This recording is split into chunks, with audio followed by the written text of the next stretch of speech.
হরে কৃষ্ণ। তো এখন আমরা শ্রবণ করব অপরা একাদশীর মাহাত্ম্য কথা।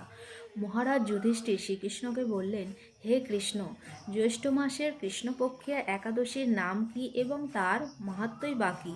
আমি শুনতে ইচ্ছা করি। আপনি অনুগ্রহ করে তা বর্ণনা করুন। শ্রীকৃষ্ণ বললেন, হে মহারাজ, মানুষের মঙ্গলের জন্য আপনি খুব ভালো প্রশ্ন করেছেন। বহু পুণ্য প্রদানকারী, মহাপাপ বিনাশকারী ও পুত্র দানকারী এই একাদশী অপরা নামে খ্যাত। এই ব্রত পালনকারী ব্যক্তি জগতে প্রসিদ্ধি লাভ করে। ব্রহ্মহত্যা, গোহত্যা, ভ্রূণ হত্যা, পরনিন্দা, পরস্ত্রীগমন, মিথ্যা ভাষণ প্রভৃতি গুরুতর পাপ এই ব্রত পালনে নষ্ট হয়ে যায়। যারা মিথ্যা সাক্ষ্য দান করে, ওজন বিষয়ে ছলনা করে, শাস্ত্রের মিথ্যা ব্যাখ্যা প্রদান করে, জ্যোতিষের মিথ্যা গণনা ও মিথ্যা চিকিৎসার রত থাকে, তারা সকলেই এই নরক যন্ত্রণা ভোগ করে। এ সমস্ত ব্যক্তিরাও যদি এই ব্রত পালন করে তবে তারা সমস্ত পাপ থেকে মুক্ত হয়।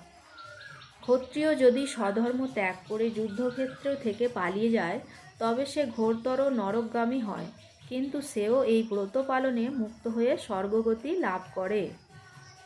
মকর রাশিতে সূর্য অবস্থানকালে মাঘ মাসে প্রয়াগ স্নানে যে ফল লাভ হয়, শিবরাত্রিতে কাশীধামে উপবাস করলে যে পুণ্য হয়, গয়াধামে বিষ্ণুপাদপদ্মে পিণ্ডদানে যে ফল পাওয়া যায়, সিংহ রাশিতে বৃহস্পতির অবস্থানে গৌতমী নদীতে স্নানে, কুম্ভে কেদারনাথ দর্শনে, বদ্রিকাশ্রম যাত্রায় ও বদ্রীনারায়ণ সেবায়, সূর্যগ্রহণে কুরুক্ষেত্র স্নানে, হাতি ঘোড়া স্বর্ণ দানে এবং দক্ষিণাসহ যজ্ঞ সম্প্রদানে যে ফল লাভ হয়, এই ব্রত পালন করলে অনায়াসে সেই সকল ফল লাভ হয়ে থাকে।